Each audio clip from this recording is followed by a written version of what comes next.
Hello, ഇന്നത്തെ നമ്മുടെ video എന്ന് പറയുന്നത് കുട്ടികൾക്കും മുതിർന്നവർക്കും എല്ലാം തടി വെക്കാൻ സഹായിക്കുന്ന നല്ല ഹെൽത്തി ആയിട്ടുള്ള ഒരു ഐറ്റമാണ്.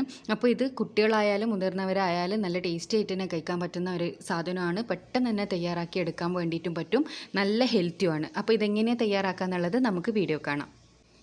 അപ്പോൾ ആദ്യം തന്നെ ഈ ഒരു പാത്രത്തിലേക്ക് നമുക്ക് 1 കപ്പ് വെള്ളം ഒഴിച്ചു കൊടുക്കുക. ഇതിലേക്ക് ഞാനൊരു വലിയ നേന്ത്രപ്പഴം റൗണ്ടായിട്ട് കട്ട് ചെയ്തിട്ട് ഇട്ട് കൊടുക്കുന്നുണ്ട്. അപ്പോൾ ഒരു വലിയ നേന്ത്രപ്പഴം തന്നെ എടുക്കുക. പിന്നെ അധികം പഴുത്ത് പോയ പഴം എടുക്കാൻ പാടില്ല കേട്ടോ. പഴുപ്പ് ഉണ്ടാവണം, എന്നാൽ അധികം ഓവറായിട്ട് പഴുത്തത് എടുക്കരുത്. പിന്നെ അതുപോലെ തന്നെ നമ്മുടെ ഈ തൊലി ഒന്ന് കഴുകി എടുത്തതിന് ശേഷം വേണം കേട്ടോ. തൊലിയോട് കൂടി തന്നെ നമ്മൾ കട്ട് ചെയ്ത് വെള്ളത്തിലിട്ട് കൊടുക്കണം. തൊലി ഒന്ന് കഴുകിയതിന് ശേഷം കേട്ടോ ഇതിങ്ങനെ കട്ട് ചെയ്ത് ഇട്ട് കൊടുക്കേണ്ടത്. അപ്പോൾ വെള്ളത്തിൻ്റെ അളവ് എന്ന് പറയുന്നത് ഈ പഴത്തിൻ്റെ ജസ്റ്റ് മേലെ വെള്ളം നിൽക്കുന്ന രീതിയിൽ വേണം നമ്മൾ വെള്ളം എടുക്കാൻ വേണ്ടിയിട്ട്. ഇനി ഇത് നമുക്കൊന്ന് പുഴുങ്ങിയെടുക്കണം. അതായത് ഈ പഴത്തിൻ്റെ കളർ ഒരു യെല്ലോ കളറായി മാറുന്ന സമയത്ത് നമുക്കിത് ഓഫ് ചെയ്യാം. അപ്പോൾ ഏകദേശം ഒരു 8 മിനിറ്റ് കൊണ്ട് തന്നെ ഇത് റെഡിയായി കിട്ടും. അപ്പോൾ ഏകദേശം 8 മിനിറ്റിന് ശേഷം ഞാൻ തുറന്നു നോക്കിയിട്ടുണ്ട്. അപ്പോൾ വെള്ളം നല്ലോണം തിളച്ച് പഴത്തിൻ്റെ കളറൊന്ന് ചേഞ്ച് ആയത് കണ്ടോ. ഈ ഒരു സമയത്ത് നമ്മൾ തീ ഓഫ് ചെയ്തതിന് ശേഷം ഈ വെള്ളത്തിൽ നിന്ന് നമുക്ക് ഈ പഴം മാറ്റിയെടുക്കണം. പഴം മാറ്റിയെടുത്തതിന് ശേഷം ഇതിൻ്റെ മേലുള്ള തൊലി മെല്ലെ റിമൂവ് ചെയ്തെടുക്കുക. അതായത് ഒന്ന് ചൂട് തണിഞ്ഞതിന് ശേഷം നമ്മൾ തൊലി ഒന്ന് റിമൂവ് ചെയ്തെടുത്താൽ മതി. അപ്പോൾ പഴത്തിൻ്റെ ഈ ഒരു യെല്ലോ കളറാകുന്ന സമയത്ത് തന്നെ നമ്മൾ തീ ഓഫ് ചെയ്യണം കേട്ടോ.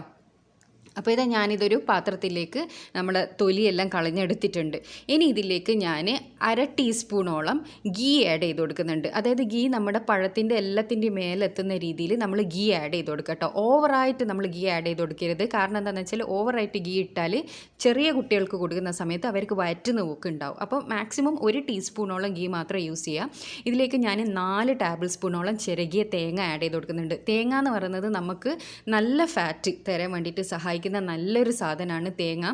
അപ്പോൾ തേങ്ങ നമ്മളെ ഫുഡിൽ ഉൾപ്പെടുത്തുന്നത് വളരെ നല്ലതാണ് കേട്ടോ. അത് നമ്മളെ ശരീരത്തിന് നല്ല ഫാറ്റാണ് നൽകുക.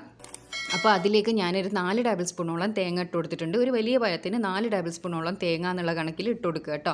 അതേപോലെ ഗീ എന്ന് പറയുന്നത് 1 ടീസ്പൂണോളം മാക്സിമം ഇട്ട് കൊടുക്കുക. ഇനി ഇതിലേക്ക് മധുരത്തിന് ആവശ്യമായിട്ട് ഞാൻ 1 ടീസ്പൂണോളം തന്നെ പഞ്ചസാര ആഡ് ചെയ്ത് കൊടുക്കുന്നുണ്ട്. നിങ്ങൾക്ക് പഞ്ചസാര ഒഴിവാക്കണമെങ്കിൽ ഒഴിവാക്കുക. പക്ഷേ പഞ്ചസാരയും കൂടി ഇട്ട് കഴിച്ചാലാണ് നമ്മളെ തടിക്ക് അത് കുറച്ചും കൂടി എഫക്റ്റ് ചെയ്യുക. പക്ഷേ ഈ പഞ്ചസാര എന്ന് പറയുന്നത് വലിയ നല്ലതല്ല ഓവറായിട്ട് യൂസ് ചെയ്യുന്നത്. നിങ്ങൾക്ക് അതിന് പകരം കുറച്ചും കൂടി ഹെൽത്തി ആയിട്ട് ശർക്കര വേണമെങ്കിൽ യൂസ് ചെയ്യുക. അല്ലെങ്കിൽ കുട്ടികൾക്കെല്ലാം കൊടുക്കുന്നുണ്ടെങ്കിൽ കൽക്കണ്ട പൊടിച്ച് പനക്കൽക്കണ്ടെല്ലാം പൊടിച്ച് ആഡ് ചെയ്യുന്നതാണ് ഏറ്റവും ബെസ്റ്റ്. ഇനി അതൊന്നും ഇല്ലെങ്കിൽ മാത്രം നിങ്ങൾ പഞ്ചസാര യൂസ് ചെയ്താൽ മതി. അപ്പോൾ ഈ ഒരു സാധനം നിങ്ങൾ രാവിലെയും വൈകുന്നേരവും ദിവസവും കഴിക്കുക എന്നാണെങ്കിൽ ഉറപ്പായിട്ട് നിങ്ങളെ വെയിറ്റ് ഇൻക്രീസ് ചെയ്യുന്നതായിരിക്കും. കാരണം നേന്ത്രപ്പഴമായാലും തേങ്ങയായാലും ഗീ ആയാലും നമ്മളെ തടിക്കാൻ വേണ്ടിയിട്ട് സഹായിക്കുന്ന നല്ല സാധനമാണ്.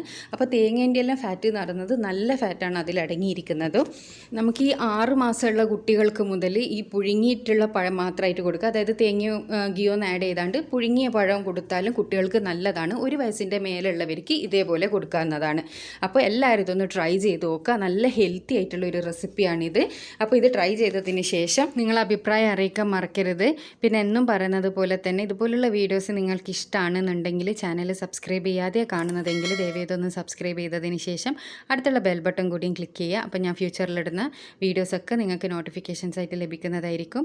അടുത്ത നല്ലൊരു വീഡിയോ ആയിട്ട് വീണ്ടും കാണാം. Thanks for watching.